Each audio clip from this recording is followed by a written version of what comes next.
Hey parents, and welcome to our Thursday update for the week. So last night at the gathering, I asked one question, and I told a story based on this question, and I asked everybody to answer it for themselves. And the question was this: can you think of one moment where that was involved with another person that they might have even forgotten, they didn't notice it at all, but to you, it made a lasting impact? It's just something that was a brief passing of a moment, maybe happened just in a minute's time. They might never have noticed it and never thought it was a big deal, but to you, it meant something huge.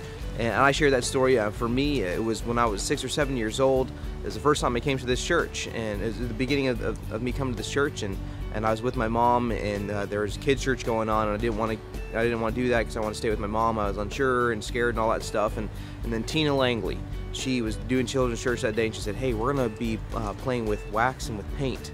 And it's like, well, okay, now you're speaking my language. And so we went back and I did that, and it was a cool moment.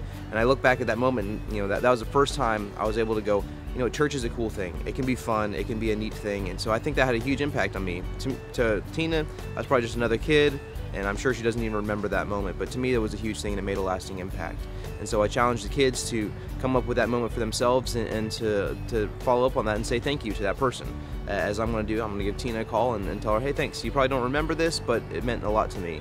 So what I want to leave you guys with is tell your kids that. Share a story with that. Ask them what their story was, and come up with a moment where you say, this moment had a lasting impact on me. It might not have meant something to the person that was involved with it, but to me, it meant something huge, and I'll remember it forever.